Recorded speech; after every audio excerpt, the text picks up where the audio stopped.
Hi friends, నా పేరు Venkatesh. Welcome to YouTube channel chill updates 2.0.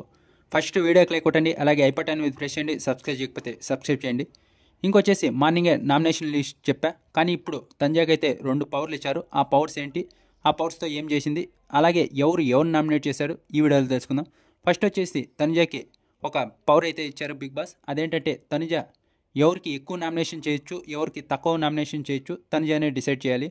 అక్కడ బోర్డ్స్ ఉంటాయి 2, 1 అని. నామినేషన్స్ వచ్చేసి పార్ట్ పౌల్ కొట్టి నామినేషన్స్ చేయాలి. ఇప్పుడు వచ్చేసి తనుజ ఎవరెవరికి 2 ఇచ్చింది, ఎవరెవరికి 1 ఇచ్చింది, ఈ వీడియోలో చూద్దాం. ఇంకొచ్చేసి ఫస్ట్ ప్రోమో గురించి మాట్లాడదాం. ఫస్ట్ ప్రోమో విషయానికి వస్తే ఇమాన్యుయల్కి అయితే 2 ఇచ్చింది. ఎందుకంటే బయట లోపల సేఫ్ ప్లేయర్ అని ఒక ట్యాగ్ ఉంది ఇమాన్యుయల్కి. ఇప్పుడు 2 కనుక ఇస్తే ఎవరిని నామినేట్ చేస్తాడు, ఎలా పాయింట్లు చెప్తాడు అని తనుజ చూడాలనుకుంటుంది. ఖచ్చితంగా ఇమాన్యుయల్కి ఇస్తుంది. ఎందుకంటే ఇంతకు ముందర ఒకసారి కళ్యాణ్ ఇమాన్యుయల్ జరిగినప్పుడు కూడా వాళ్ళిద్దరికీ గొడవ పెట్టి వీళ్ళు ఎలా డిఫెండ్ చేసుకుంటారు, ఎలా గొడవ పడతారో చూడాలనుకుంది కదా. సేమ్ ఈరోజు కూడా అలానే. ఇప్పుడు వచ్చేసి ఇమాన్యుయల్కి 2 ఇచ్చింది. ఫస్ట్ వచ్చేసి రీతుని నామినేట్ చేశాడు ఇమాన్యుయల్. ఏం కారణం చెప్పాడంటే సాటర్డే రోజు ఉంది కదా, అదే కారణం చెప్పాడు. నువ్వు గేమ్స్లో చాలా కన్ఫ్యూజ్ అయిపోతున్నావు, అందుకే నేను నిన్ను నామినేట్ చేస్తున్నా అని. ఇంకా ఎక్కడ రీతు కూడా ఇది ఓన్లీ ప్రోమో వరకే, ఆ తర్వాత ఎపిసోడ్ చూసిన తర్వాత మళ్ళీ పూర్తిగా రివ్యూ చెప్పుకుందాం. ఇంకా రీతు వచ్చేసి నువ్వు కన్ఫ్యూజ్ అవ్వలేదా, నువ్వు ఆ రోజు బెలూన్ టాస్క్ ఉంది కదా సంచాలక చేసింది, అప్పుడు కన్ఫ్యూజ్ అయ్యావు కదా, ఇంకా నేను మొన్న జరిగిన దాంట్లో కన్ఫ్యూజ్ అయ్యా అంతేని డిఫెండ్ చేసుకునింది.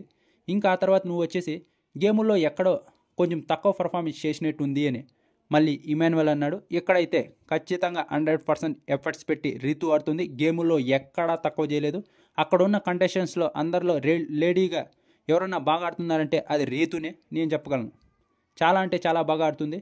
ఏ కంప్లైంట్ చేయడు, కరెక్ట్గా ఆడుతుంది. ఫిజికల్ అయినా సరే ఏదైనా సరే తన 100% ఎఫర్ట్స్ పెడుతుంది. ఓడిపోతుందో గెలుస్తుందో ఆ సెకండరీ. గేమ్స్ మటుకు బాగా ఆడుతుంది. ఎక్కడ పర్ఫార్మెన్స్ వైజ్ అయితే డల్గా లేదు. ఇంకా సెకండ్ది ఇది ఇంకా బాగుంటుంది. బర్నీ అన్న ఫస్ట్ గేమ్స్లో ఎఫర్ట్స్ పెట్టినంత ఇప్పుడు పెట్టలేదు. అక్కడ ఆయనకు తగిలి రిప్స్ దగ్గర ప్రాబ్లంగా ఉంటే ఇప్పుడు ఎఫర్ట్స్ పెట్టలేదంటే ఎలా? అప్పుడు మనమే చెప్పాం, నేను చాలాసార్లు చెప్పా, బర్నీ గారు అయితే చాలా అంటే చాలా బాగా గేమ్ ఆడారు, ఆయన 100% ఎఫర్ట్స్ పెట్టి ఆడుతున్నారు, ఆయన చూశారు కదా ఎలా గేమ్స్ ఆడుతున్నారో. కానీ ఒక్క దాని వల్ల బ్యాడ్ అవుతున్నారు, ఆ బాన్స్ వల్ల ఆయన బ్యాడ్ అవుతున్నారు. కానీ గేమ్స్లో అయితే తను 100% కరెక్ట్ అని. కానీ ఇప్పుడు ఆ ఇంజురీ ఏదైతే అయిందో దానివల్ల ఆయన అంత పర్ఫామ్ చేయలేకపోవచ్చు. ఎందుకంటే ఫస్ట్ తన హెల్త్ చూసుకోవాలి. లేదు నేను దున్నేస్తా అంటే కుదరదు. ఆయన ఆలోచించి ఆడాలి. ఇప్పుడు కొంచెం తక్కువ ఎఫర్ట్ పెట్టచ్చు, కానీ అప్పుడు పెట్టినంత ఇప్పుడు పెట్టలేదన్నా అంటే ఒకవేళ అప్పుడు బాగున్నట్టే ఇప్పుడు బాగుండి అడిగుండింటే అప్పుడు బాగా ఆడారు, ఇప్పుడు వచ్చిన తర్వాత కొంచెం డల్గా ఆడుతున్నారప్ప అనుకోవచ్చు. కానీ ఆయనకి ఇంజూరీ అయింది. ఇప్పుడు ఆ పాయింట్ చెప్పి నామినేట్ చేయడం ఏదైతే ఉందో అది ఖచ్చితంగా రాంగే. ఇది ప్రోమో రివ్యూని బట్టి. ఇంకా ఆ తర్వాత వచ్చేసి బర్నీ గారు కూడా కరెక్ట్గా ఆడారు. నాకు తగిలినంత నీకు తగిలితే నువ్వు ఆడతావా ఇమాన్యుయల్ అని. Correct point. అదే అంటున్నానన్నా అని ఇమాన్యుయల్ అంటే నేను అడిగిన దానికి మట్టుకే సమాధానం చెప్పు ఇమాన్యుయల్. ఇలాగైతే స్ట్రాంగ్ టోన్తో చెప్పారు.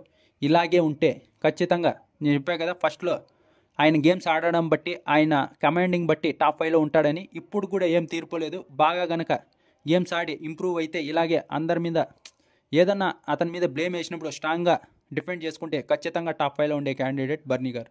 ఇంకా ఆ తర్వాత బర్నీ గారు కూడా పర్ఫార్మెన్స్ అంటే ఓన్లీ టాస్క్ మట్టుకే కాదు ఇమాన్యుయల్, అంతా చూస్తారు. టాస్క్లో ఒకటే బాగా ఆడితే కుదరదు అని ఇది మనం కూడా అగ్రీ చేయాల్సిందే. ఎందుకంటే టాస్క్లు అన్నీ గెలిచినా కూడా కప్పు వాళ్ళకేరు. వాళ్ళ బిహేవియర్ మనకు నచ్చితే మనం వాళ్ళకి ఓట్లేసి గెలిపిస్తాం. ఇది మటుకు నిజం. ఇక్కడ టాస్క్లో ఒకటే ఎవరు చూడరు, అన్నీ చూస్తారు ఇక్కడ. కానీ ఆయన బర్నీ గారు కూడా బాగానే డిఫెండ్ చేసుకున్నారు. టాస్క్లే కాదు, ఆయన నువ్వు చెప్తున్నావు కదా నేను ఇక్కడ 100% నా ఎఫర్ట్స్ పెట్టే టాస్క్లన్నీ చాలా బాగా ఆడానని చెప్పారు. ఇంకా ఆ తర్వాత ఇదైతే హైలైట్ ఉండిపోతుంది ఈరోజు ఎపిసోడ్లో. రీతు అలాగే డీమన్ పవన్. డీమన్ వచ్చేసి రీతుని నామినేట్ చేయడం. ఇక్కడ అంతగా డిఫెండ్ కూడా చేయలేకపోయింది రీతు. ఏరే వాళ్ళు ఉండింటే బాగా డిఫెండ్ చేసుకుంటుందేమో, కానీ ఇక్కడ డీమన్ పవన్ ఉన్నాడు కాబట్టి సైలెంట్గా ఉండిపోయింది. ఇక్కడ రీతు అరవడం వల్ల డీమన్ బ్యాడ్ అవ్వలేదు. డీమన్ చేసిన దానికి డీమన్ బ్యాడ్ అయ్యాడంతే, కానీ ఇక్కడ రీతు తప్పేం లేదు. ఇంకా ఆ రోజు అంత స్టాండ్ తీసుకునింది. ఒకవేళ రీతు ఒక్క మాట చెప్పిండుంటే సార్ నాకు అలా నచ్చలేదు అని డీమన్ బయట ఉండేవాడు. కానీ ఎంత స్టాండ్ తీసుకునిందంటే అంత స్టాండ్ తీసుకునింది. ఆ సిచ్యువేషనే కాదు, ప్రతి సిచ్యువేషన్లోన డీమన్కి స్టాండ్ తీసుకుంటూనే వస్తుంది రీతు అయితే.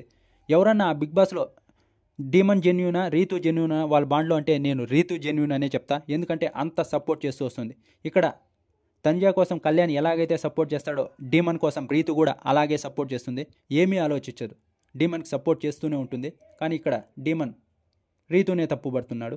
చూద్దాం ఎపిసోడ్లో ఇంకా ఏ పాయింట్లు చెప్తాడు, ఎలా పాజిటివ్ అవుతుందా నెగిటివ్ అవుతుందా. నాకు తెలిసి ఈ ప్రోమో ప్రకారం ఇప్పటికైతే రీతుకైతే పాజిటివ్ ఎపిసోడ్ అవ్వబోతోంది.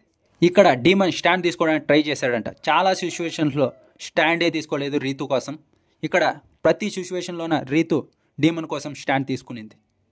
ఇంకా ఆ తర్వాత వచ్చేసి ఇమాన్యుయల్ వచ్చేసి ఇద్దరినైతే నామినేట్ చేశాడు, రీతు అలాగే బర్నీ గారిని. ఇంకా ఆ తర్వాత కళ్యాణ్ కూడా ఇద్దరిని నామినేట్ చేశాడు, డీమన్ అలాగే సంజన గారిని. ఇంకా ఆ తర్వాత రీతు కూడా నామినేట్ చేసింది దివ్య అండ్ సంజన గారిని. ఆ తర్వాత డీమన్ నామినేట్ చేశాడు కళ్యాణ్ అండ్ రీతుని. ఆ తర్వాత బర్నీ గారిని నామినేట్ చేశారు ఇమాన్యుయల్ అండ్ రీతుని. ఇంకా ఆ తర్వాత ఇంకొకరే దివ్య వచ్చేసి రీతుని నామినేట్ చేసింది, సుమన్ శెట్టి అన్న వచ్చేసి కళ్యాణ్ని నామినేట్ చేశాడు. ఇంకా ఆ తర్వాత ఒక స్పెషల్ పవర్ ఉంది కదా, దాన్ని తనుజ యూజ్ చేసింది. ఇప్పుడు రీతుకైతే 4 ఓట్స్ పడ్డాయి, కళ్యాణ్కి అయితే 3 ఓట్స్ పడ్డాయి, సంజన గారికి 2 ఓట్లు, ఇమాన్యుయల్కి 1, దివ్యాకి 1, బర్నీ గారికి 1, డీమన్కి 1. ఇలా 1 ఓట్ పడిన వాళ్ళు కూడా నామినేషన్లో ఉన్నారు. ఇంకా ఆ తర్వాత పవర్ యూజ్ చేసి రీతునైతే తనుజ సేవ్ చేసింది. మిగిలిన 6 మెంబర్స్ అయితే నామినేషన్లో ఉన్నారు. ఇక్కడ కొంతమంది టిట్ ఫర్ టాట్ కూడా చేశారు. చూద్దాం ఇక్కడ డీమన్ వర్సెస్ కళ్యాణ్ ఇది చూడబోతున్నాం మనం ఈరోజు. అలాగే రీతు వర్సెస్ డీమన్ ఇది ఉండబోతోంది.